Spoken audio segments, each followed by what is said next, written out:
PR's Top Pros Talk, the future of crisis communications, featuring Dave Fleet, Global Head of Digital Crisis at Edelman. And here's your host, Doug Simon. Why don't you start off by just telling us about the Edelman Connected Crisis Study? Sure. So this is the second year of the Connected Crisis Study. It's a study we launched originally to give us a better landscape analysis around what is happening in the world of crisis, what are executives concerned about, what are they prepared for, what are they not prepared for.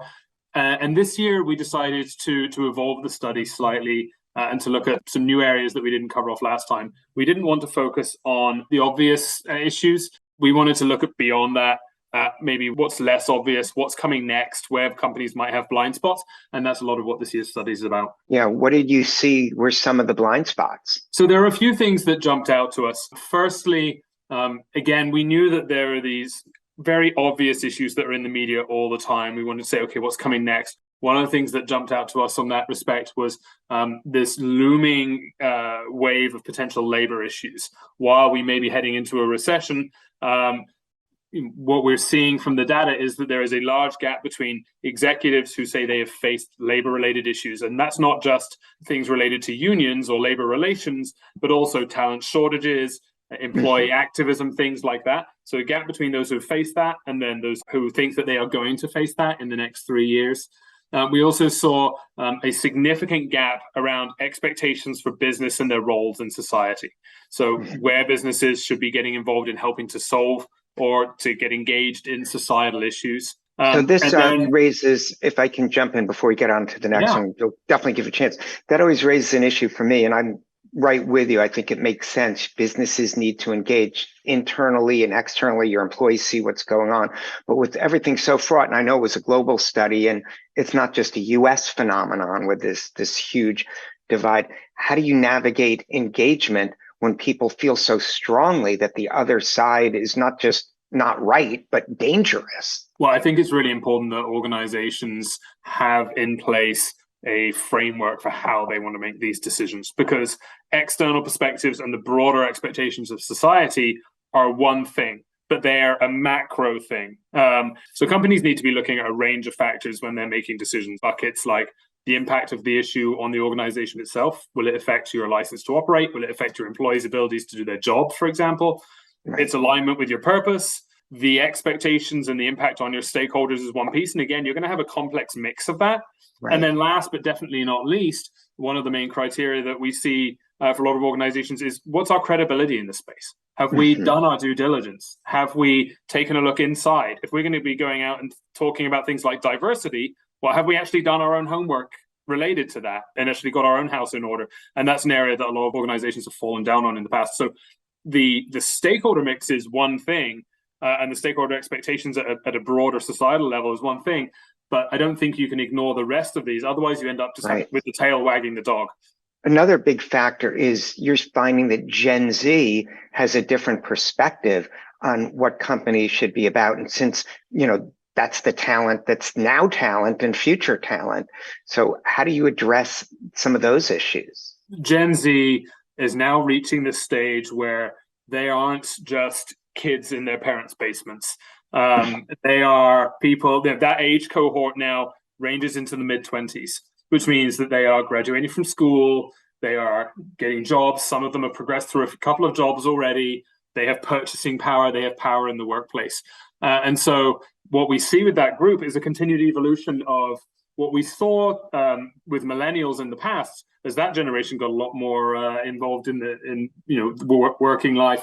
But it's an evolution, it's beyond that. And what that means for us is there's a big gap when you look at that group versus Gen X, which is making a lot of decisions at a senior executive level in the workplace. And so there are big gaps to close around the way that companies respond to crises. There are big gaps around the role of business in society, around a lot of values alignment.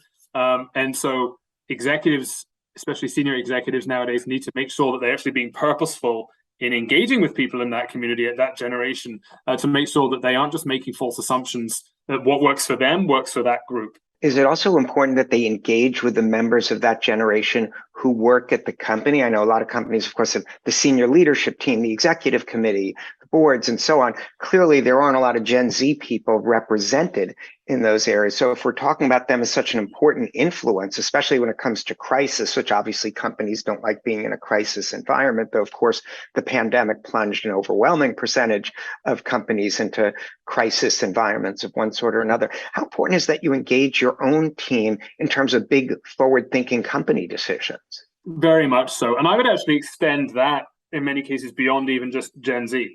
I think a lot of organizations have blind spots when it comes to societal issues, for example, as a whole, and employee expectations around those. And we saw that a lot with situations like Dobbs v. Jackson and the Supreme Court decision around reproductive rights, where a lot of companies were saying, well, we're not hearing from our employees about this. So maybe they don't care. Maybe we don't need to worry about this. The reality was, in more cases, that people didn't want to come to work and talk about abortion. That's not a comfortable topic, especially with your employer.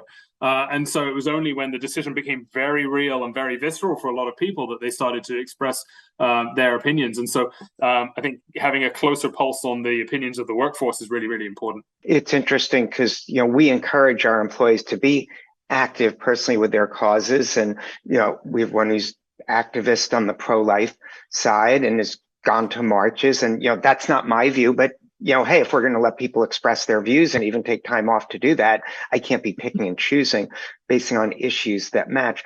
Are we also seeing an increase in just the amount of crisis? We spoke about the pandemic. The issues seem like so fraught these days and so impactful. Is there any way to turn down the temperature as a company to help maybe protect you a little bit from future crises? Well, I think the companies that do best in a crisis are the ones who prepare ahead of time. The key, I think, and what our study is showing us is that this landscape, you're absolutely right. This is a world of crisis now. Crises used to be things that, they would happen in spikes and they would happen periodically. And then you would move on from them, you would deal with them, you would move on. To a good extent now, we're seeing just a series of events that are happening, constantly. Some of them are big macro crises and some of them are more company related. But if you look at the proportion of companies that have faced things like, data security attacks, the number is going up and up. Companies need to take a look at the way that they're planning and preparing for crises and make sure that that is actually fit for purpose for today's landscape, because it's a very different landscape to that of 5 or 10 years ago. Yeah, so maybe we can start to wrap up with a couple of hypotheticals, if you will, of, a company that maybe they've had a plan that they put together 3 or 4 years ago and they haven't really updated it. You've touched on some of them, but what are some of the things they really need to start looking at to make sure their current plan meets the moment? So I think there are a few things in here. Number one is making sure that, and I would wrap plan in with preparation. I think planning and preparation are two sides of the coin that are both really important. So from a planning standpoint, making sure that you're not just thinking about things from an inside out or a channel first perspective, making sure that you're thinking about who are your main stakeholders, where are the channels that they're getting information, because a lot of the time traditional plans have been rooted in how do we deal with the media. Secondly, I would look at in your prep, the types of situations and crises that you're facing. The number of companies that are coming to us nowadays and asking us about things like misinformation or disinformation risks, which are just not things that were necessarily on the radar a few years ago, but are affecting more and more companies across any number of industries. And these have new dynamics, they have new psychology involved in them, new channel mixes. So I think if you're looking at planning, it's that cross-functional integration and making sure that's built in. When you're thinking about preparation, it's putting that all to test, but also thinking about these new types of crises that you're responding to. Finally, I think one other change is you used to think of companies that might be stricken with a crisis is the large companies, the gigantic enterprises. Now it seems you can be mid-sized, you can be a small firm that can get a hack and attack, a bad thing that can destroy your reputation. Let's say you're one of these smaller or mid-sized companies. What are maybe the first and second steps you need to take, have some level of preparation, whether your business is good enough that they can afford a company like yours, or if they have to sort of figure it out for themselves? Step one would just be assess your current level of readiness and preparedness. Where are you? And then you can start to chunk out the pieces that you need to do. Do you have all of these pieces in place, or do you need to start building them? Do you have some of them? Do you need to fill gaps? Do you just need to refresh?